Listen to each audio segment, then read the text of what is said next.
Good evening, I'm Alma Angeles. We're moving to the next stage of the pandemic. As the world resets to the new normal, we find ourselves seeking the balance between health and livelihood, constantly adjusting the boundaries between liberty and responsibility.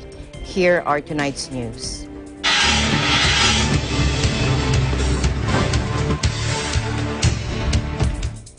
First, Hong Kong police cast a dragnet around the financial hub's legislature on Wednesday and fired pepper ball rounds in the commercial district as they stamped down on protests against a bill banning insults to China's national anthem.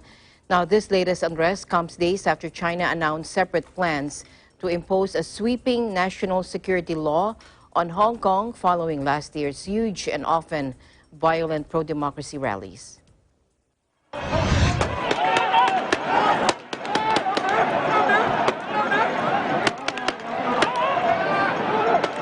People are entitled to protest and come into assembly.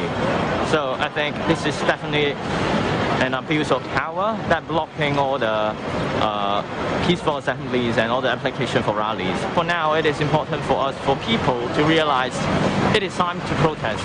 If we don't protest, we give up our rights, and there are no way back for Hong Kong people if the national security law is implemented.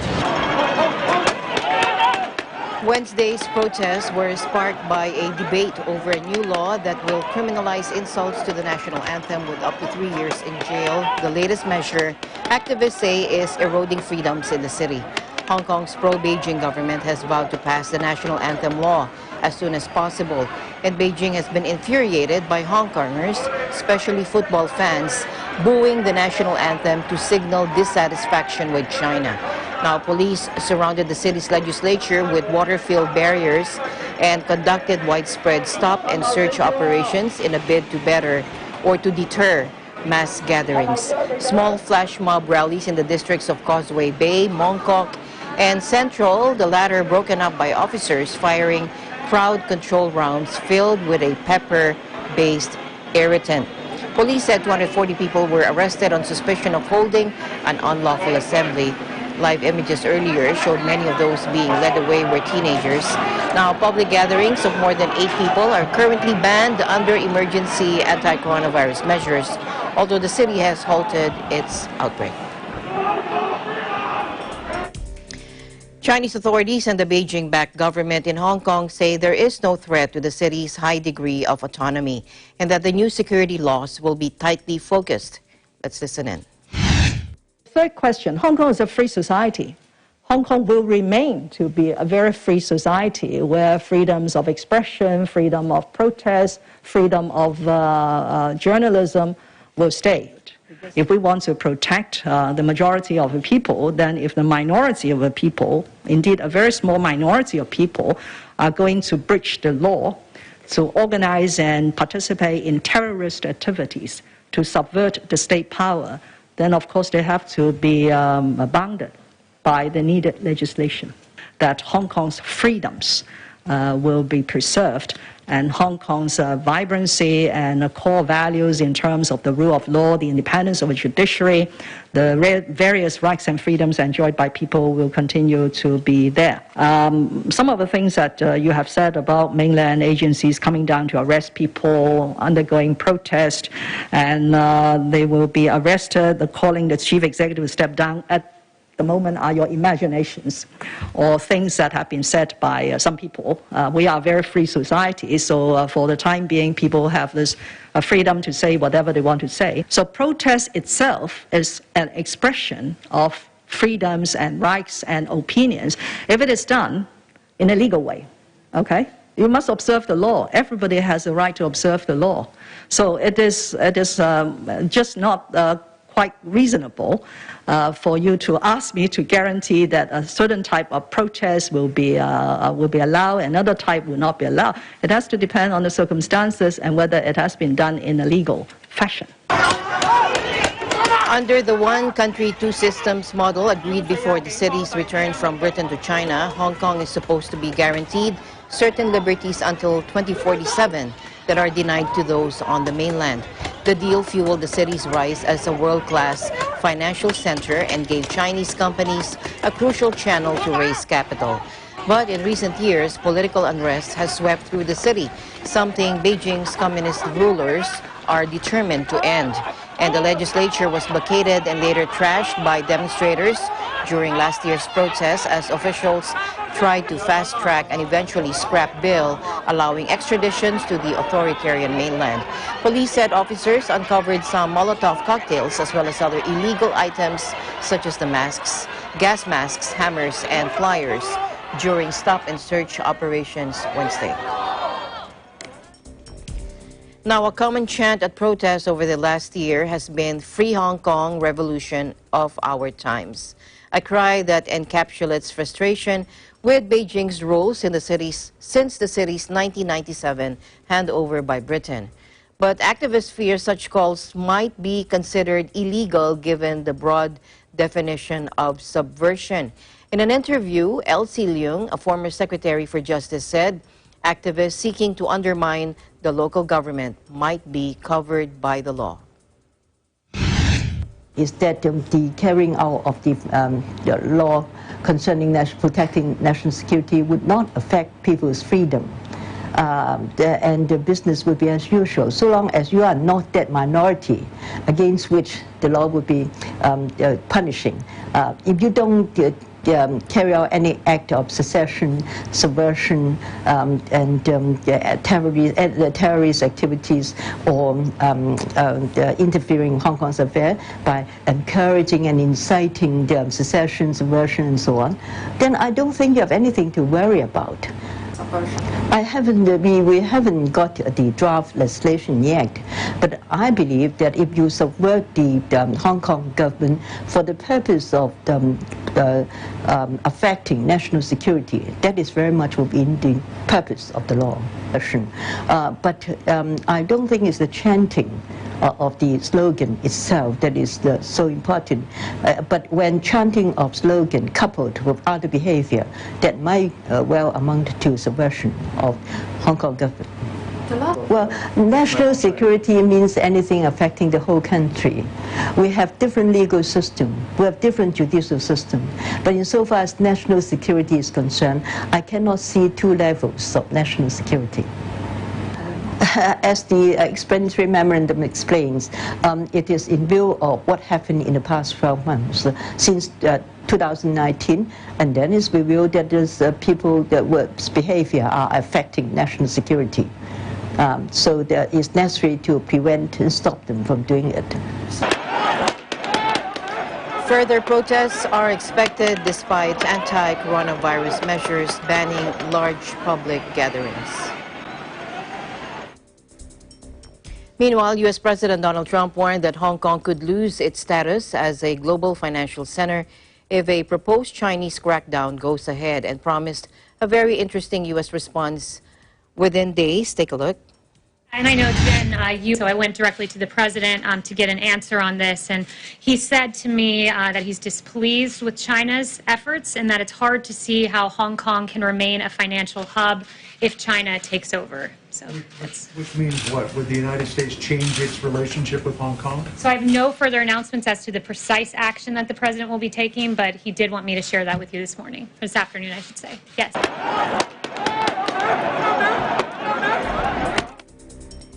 And President Donald Trump said he will give a very interesting response within days to China's threat to tighten control over Hong Kong, but he was vague on what to expect.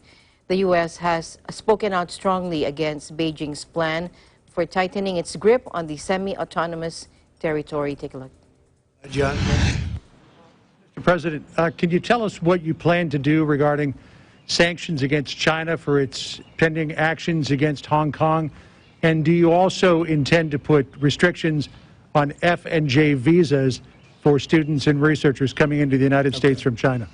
Your question's early. We're doing it now. We're doing something now. I think you'll find it very interesting, but I won't be talking about it today. I'll be talking about it over the next couple of days, John. Okay?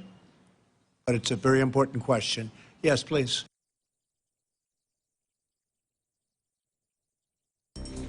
Meanwhile, Beijing said it will take all necessary measures to hit back if the United States sanctions China over its proposed Hong Kong national security legislation. Take a look. 香港特区维护国家安全立法的问题，纯属中国内政，任何外国无权干预。中国政府维护国家主权、安全、发展利益的决心坚定不移，贯彻“一国两制”方针的决心坚定不移，反对任何外部势力干涉香港事务的决心坚定不移。如果有人要执意损害中方利益，中方必将采取一切必要措施，予以坚决回击。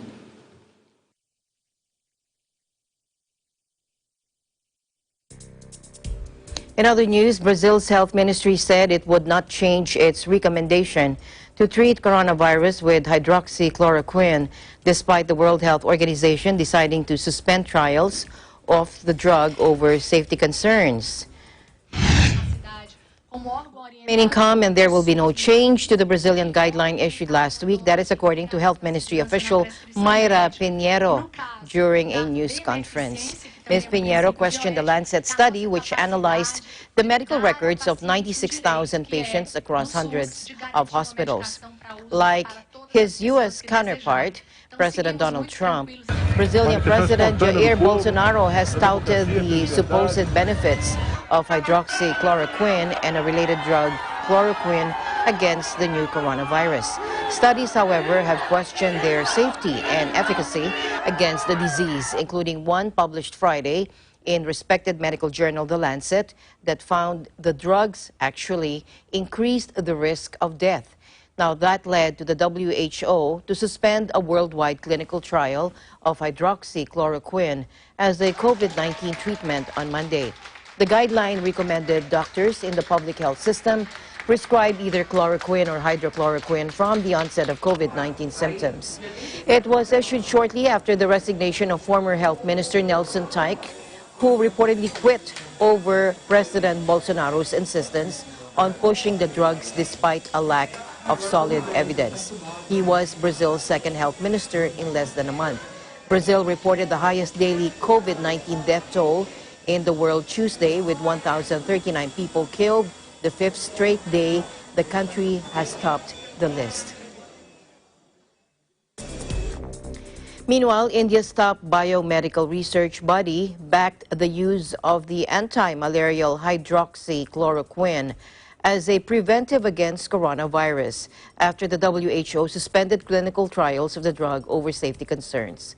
The endorsement from the Indian Council of Medical Research came a week after U.S. President Donald Trump said he was taking the drug as a preventive measure. ICMR Director General Balgram Bhargava said observational and case control studies in India showed there were no major side effects of taking the drug as a prophylactic. Cases of nausea, vomiting, and heart palpitations were noted, he added. Last week, the ICMR, which is leading the government's response to the virus, expanded its advisory for the use of hydroxychloroquine as a preventive measure. The body said all healthcare workers in hospitals and some frontline personnel could now take the drug for up to several weeks under strict medical supervision.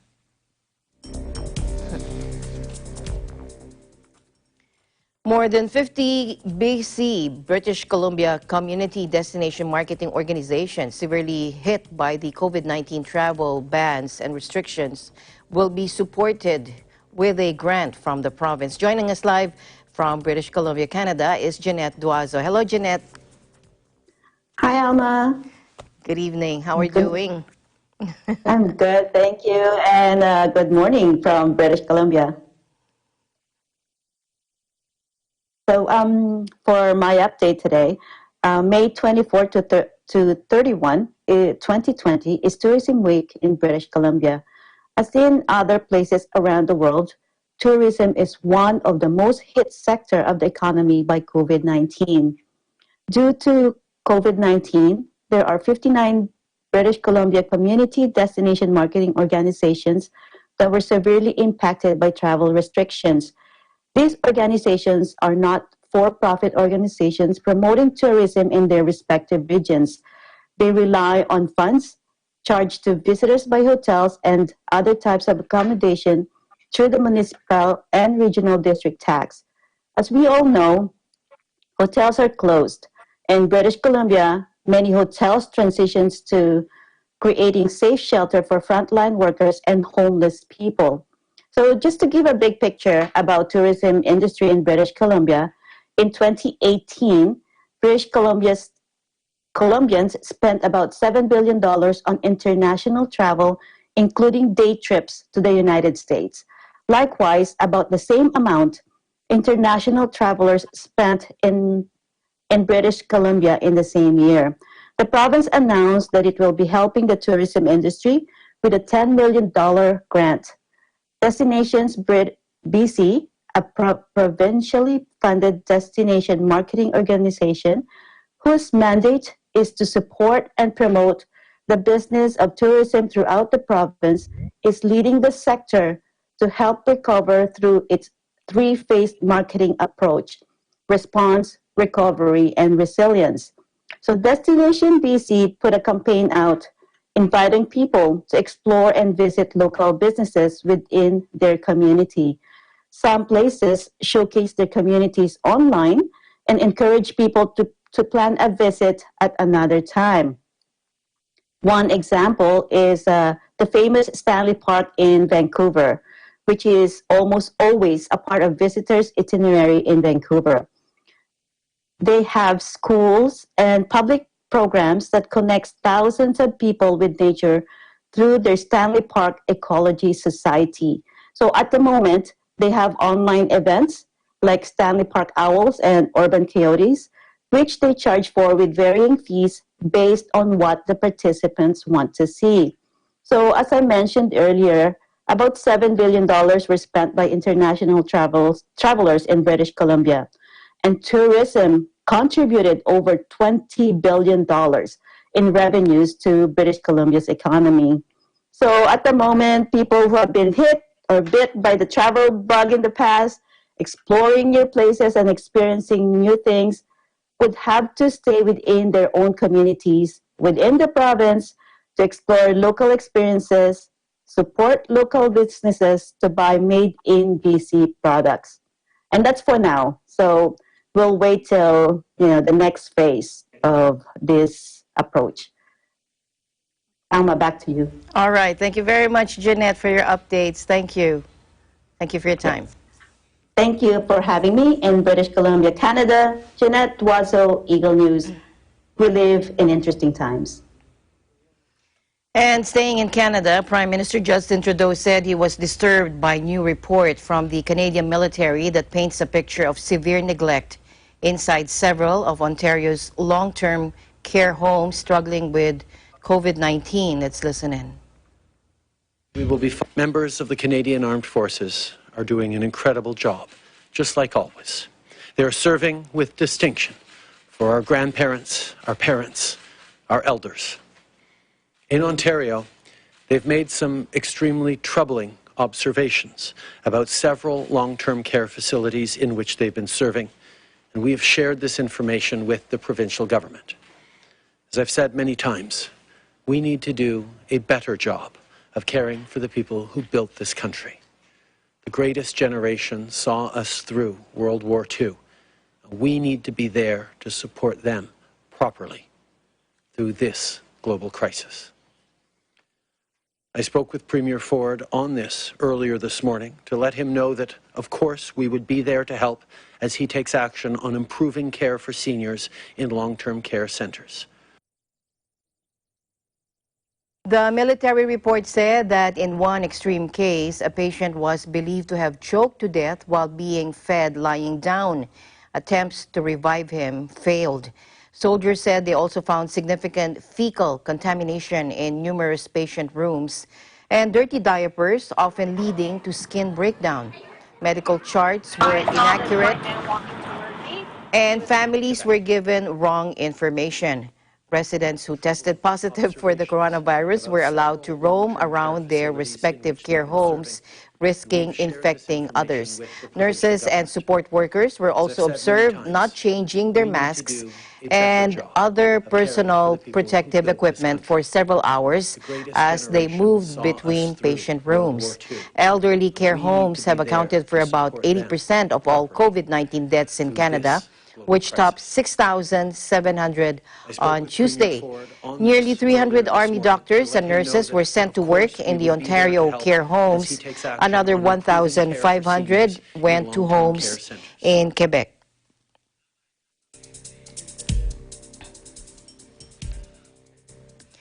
Anti-Asian attacks rise in Canada amid the pandemic. Vancouver resident Trixie Ling recalled her disgust and anger after a passing stranger taunted her with racial and sexual slurs in early May, and then he spat on her face. Take a look. He said to me, and I just ignored him as I would. I didn't want to get him. I saw this white man walking toward me, and he was kind of dressed in black, and so I felt a little bit uncomfortable just to move out the way a little bit from him, so I moved out to the sidewalk just a furthermore, and as he was walking toward me, I could see him saying something toward me, but I had my headphone on, and as he got closer, then I heard a number of sexual and racist comments.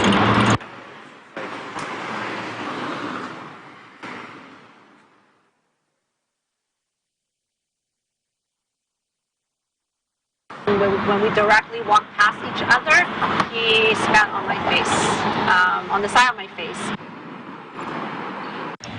I was feeling a mixture of the shock, the disgust, the sadness that it happened to me, but also knowing a way that a thought that it is not, I'm not the only one. There's other people that has happened to.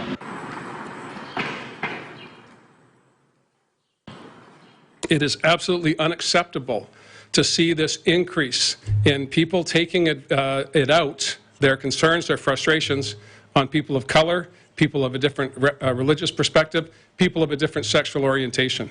Hate has no place in British Columbia. Eagle News will be right back.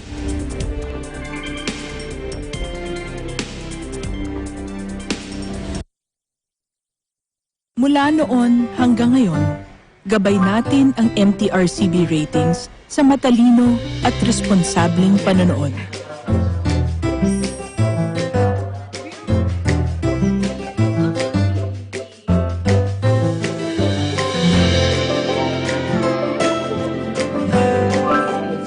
Sa tamang pagsunod sa MTRCB ratings, ginagawa nating ligtas at makabuluhan ang panonood ng bawat miyembro ng pamilyang Pilipino. Lumipas man ang panahon, hanggang may pamilyang Pilipino, andyan ang MTRCB.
Welcome back. California is looking to reopen non-essential businesses, including church gatherings, but of course with restrictions and with new normal measures in place. Joining us live from Silicon Valley is Don Orozco. Hello, Don. Good evening from Manila. And it's early morning here in Silicon Valley, California. And you're right, Alma. As we actually practice phase 2 here in California, the governor announced the other day that he is going to allow now even non-essential businesses to open, which means allowing stores, restaurants, in-house customers. Before, they are not allowing any sit-down customers. Now, they are actually allowing customers to come in instead of just making curbside pickup. There is also a downside on the phase 2 because there are still some businesses that are not allowed to entertain customers in person. And these are salons, dental clinics, and hairstylists. That is why right now there are still protests that is being mounted in Sacramento, where the office of the governor sits. Meantime, dining restaurants are allowed? Yes. Restaurants are now allowed to have in-person customers, which means sitting down. Okay. What is funny now is that, Alma, there are restaurants that have different gimmicks, like the balloon and then the sticky. Unfortunately, it wasn't able to make it to my report. But Yes. there's different But kinds of gimmicks, describe it, including the please. use of money. Describe including the use of mannequins. Oh. And then another news that is very impactful to a lot of Californians is that he also said that we are going to open churches and synagogues now. There are just only restrictions. Number one is that a chapel that has about 700 to 800 seating capacity will just have, however big your chapel is, there is only a minimum of 100 people. And then the other thing is it can only be just 25% of the capacity of the chapel. Number two, this is something that is being practiced in the Philippines, checking of temperatures and symptom scanning. Number three, there should be thorough cleaning before and after worship services. No sharing of items, and it can also be done with remote services. But again, everything at the end of the day will depend on each county official. So, because again, there are those that have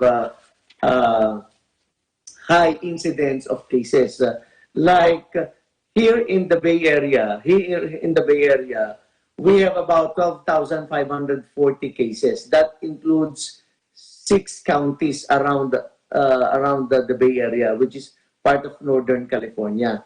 And our county, Santa Clara County, where Silicon Valley sits, has the most number of cases. It's 2,652. And we have the most number of deaths as well, 139. And on the other counties, it's not that far away because, again, San Francisco has about 2,300. San Mateo is 1,833.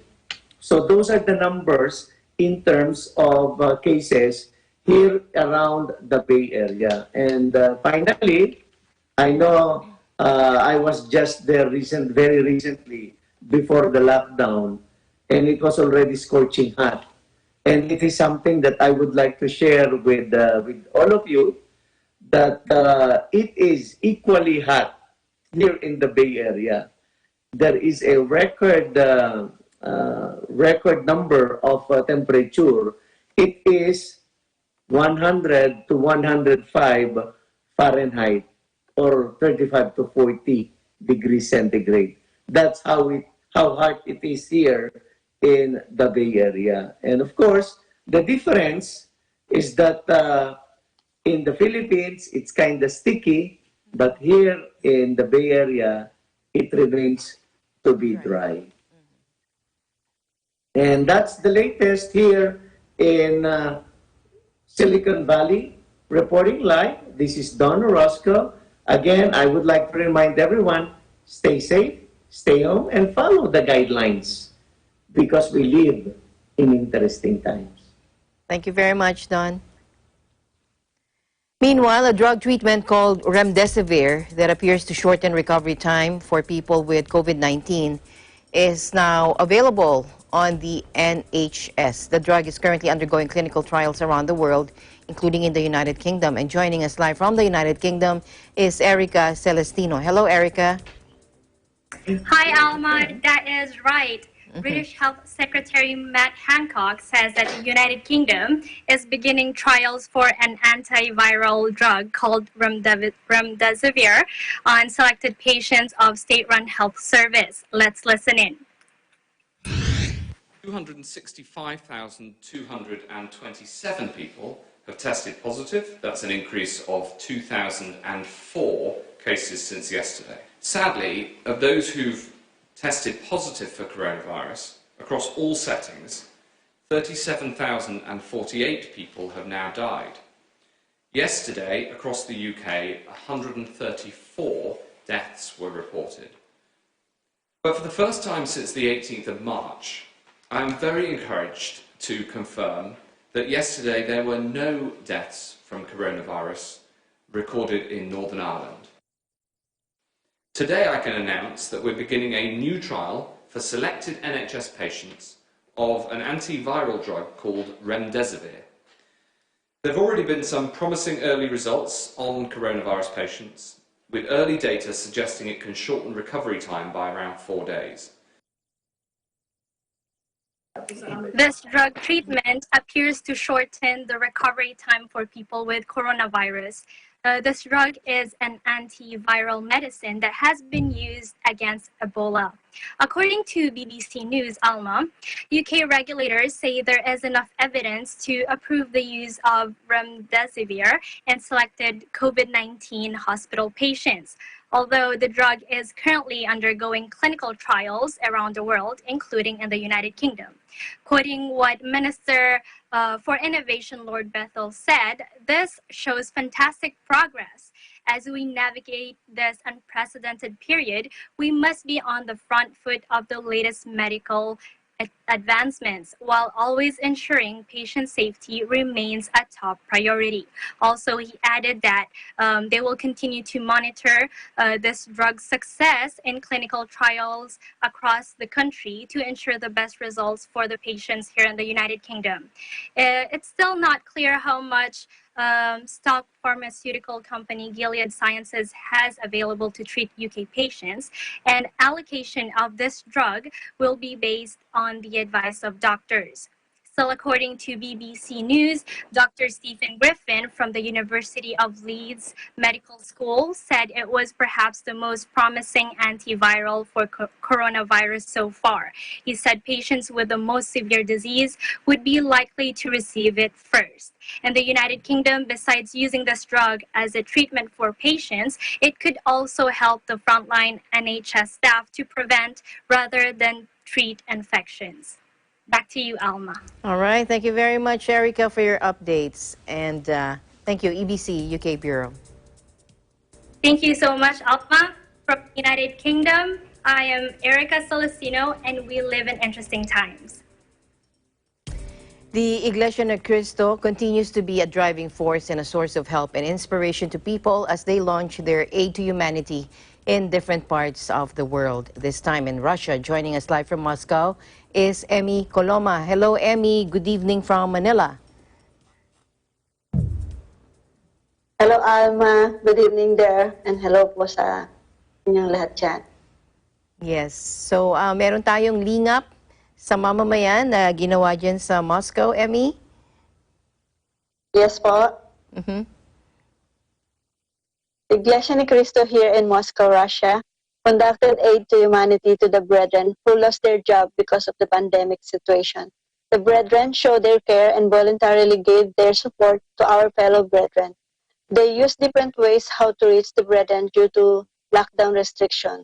Brethren expressed their efforts. They ordered groceries through online and orders, and others brought goods in the supermarket and delivered it by taxi.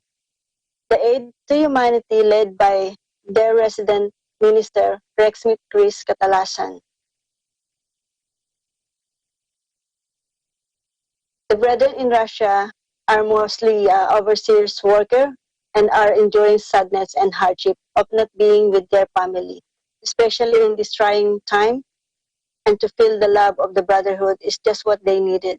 The brethren in Russia are grateful to the church administration for their undying love and guidance, and for furthermore strengthening their faith during this time of uncertainty.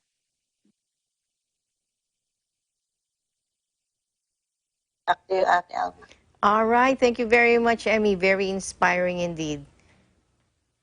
Thank you, Emmy Coloma and EBC Russia Bureau. Thank you for your time. Stay safe and stay healthy. Thank you. All right. Using Boy Scout techniques, the Vega family copes with the scarcity of basic services in Venezuela as the lack of water and domestic gas combined with severe power cuts has been aggravated during the quarantine to fight the spread of COVID-19. Take a look. Claro, y no ahorita.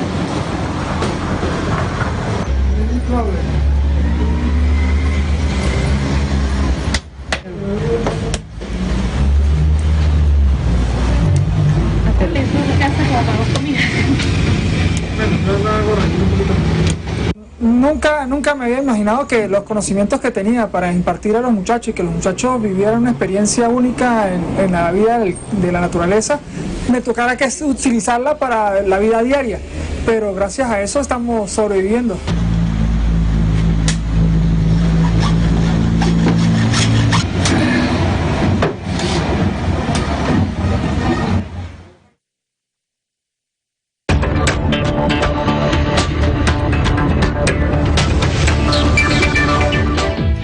At a remote press conference, Renault CEO Jean-Dominique Sénard announced that the automobile giant's new strategy will lead to a reduction in costs and capital expenditure per model of up to 40% for vehicles designed under this new scheme. Take a look. All leaders and followers vehicles for all brands will be produced in the most competitive setup, including grouping all the production if relevant. Compared to our current performance, this scheme will reduce by 40% our model investment. This is around €2 billion savings on the future renewal of our C SUV models. Struggling automakers Renault, Nissan, and Mitsubishi unveiled a plan to deepen their alliance, a top global producer of cars that only months ago seemed on the verge of breakup. Now, the announcement comes as the industry faces an existential crisis from the coronavirus pandemic, which has caused sales to plunge as governments have forced citizens to stay at home to slow the spread of the virus. The three companies announced what amounts to a push towards an integrated entity, something that political sensitivities over job losses had previously made difficult. The car makers said they will adopt a leader-follower scheme to enhance efficiency and competitiveness, which involves each of them taking the lead in every region of the world. The alliance is to focus on one model per product segment, which would be developed by the leading company in that particular segment and adapted by the others. And in France, President Emmanuel Macron announced an €8 billion plan to revive France's auto industry by making it the European leader in electric cars, boosting a sector brought to its knees by COVID-19. Macron said the package would include €1 billion in subsidies to encourage purchases of electric and hybrid cars and set a target of France producing 1 million green cars annually by 2025. The historic intervention will aim to turn France's rechargeable car industry into Europe's biggest, according to the president. Visiting a car factory in Aix-les-Bains in northern France, President Macron said his government would seek to boost flagging customer demand with a subsidy of 7,000 euros for each individual buying an electric car, 5,000 for each company purchase, and 2,000 per hybrid rechargeable car. Starting June 1st, there would also be an aid of 3,000 euros for converting from a petrol-fueled car to a less polluting one, and as much as 5,000 euros to upgrade to an electric vehicle, according to the president. He also said that some 3/4 of French people would be eligible for the incentives.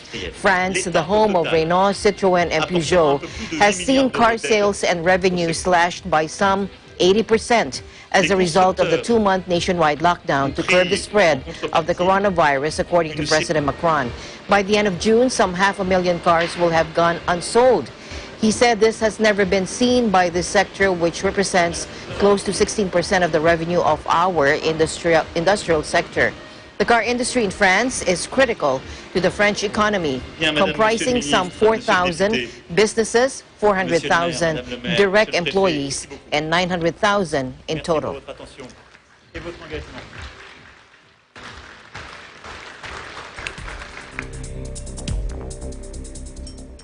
Now, decades before glossy Netflix and Amazon shows began luring Hollywood A-listers to the small screen, cable network HBO helped invent premium television. Now, the home of The Sopranos, The Wire, and Game of Thrones is scrambling to catch up with its newfound online rivals, launching its own multi-billion-dollar streaming platform, HBO Max, this Wednesday. Images of HBO Max billboards, Warner Brothers Studios and Netflix and Disney Plus signs. Take a look. They're using the HBO brand bludgeon to break their way through in the streaming wars. The risk, obviously, is that there already is a Netflix out there providing that for a lot cheaper cost. How many more full-service digital services does one household need? This is where they went all in and put all their chips on this $15 product, as opposed to DirecTV at $125. This is the one they've been focused on. Don't cry any tears for AT&T and Warner Media. They are a big company and they are prepared to execute on it. I really want to emphasize, you look at all these streaming services, they're there for larger strategic purposes of, in many cases, evolving a company, evolving Disney from a core linear business into the streaming business. The one for acquisition would probably be Disney Plus. That was probably the biggest winner of all of them from a consumer standpoint. Netflix was probably the winner from a valuation standpoint. Its valuation skyrocketed during this time.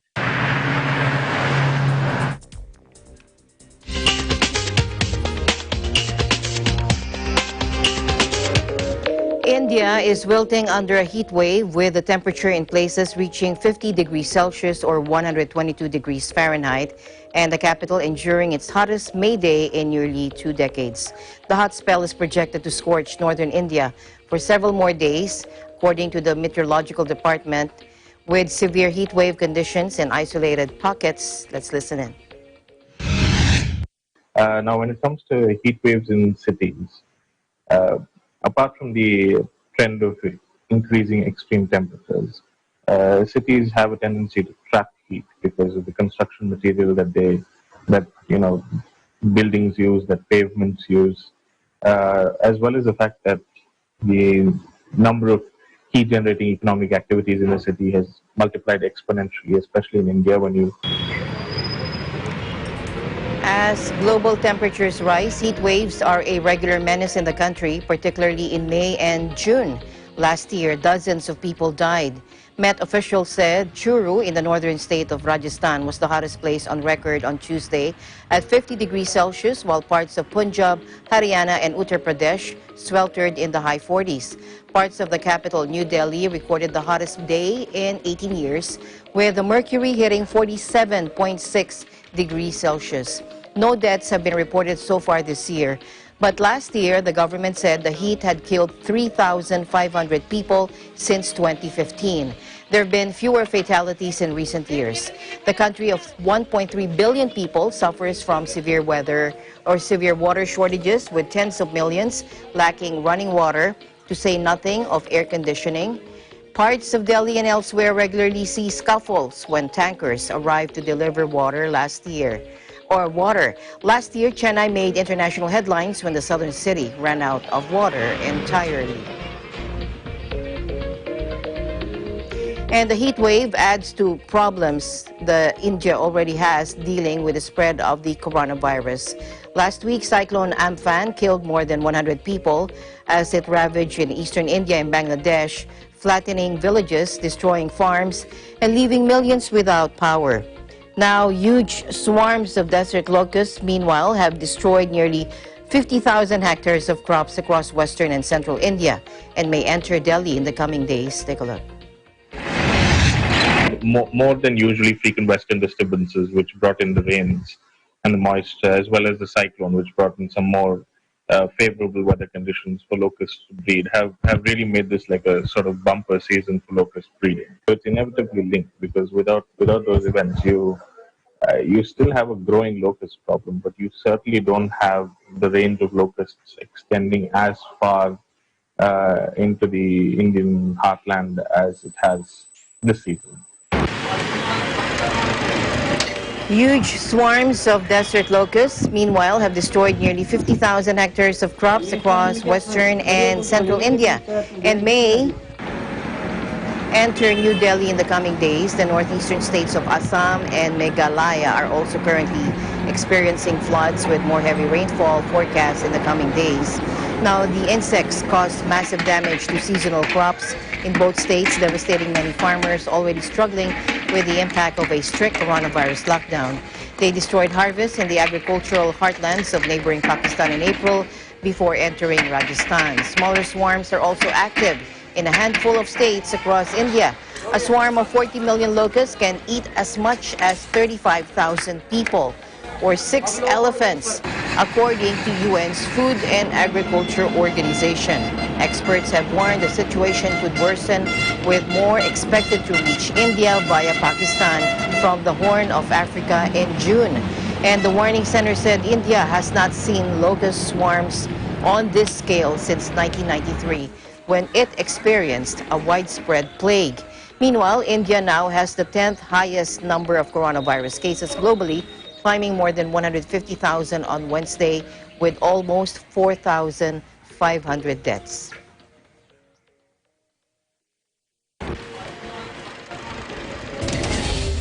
And that's all the time we have for you today. Before we close, we leave you with a word of hope. At the end of the day, there remains so much more to be grateful for. See you again tomorrow evening. Good night. I'm Alma Angeles. We live in interesting times.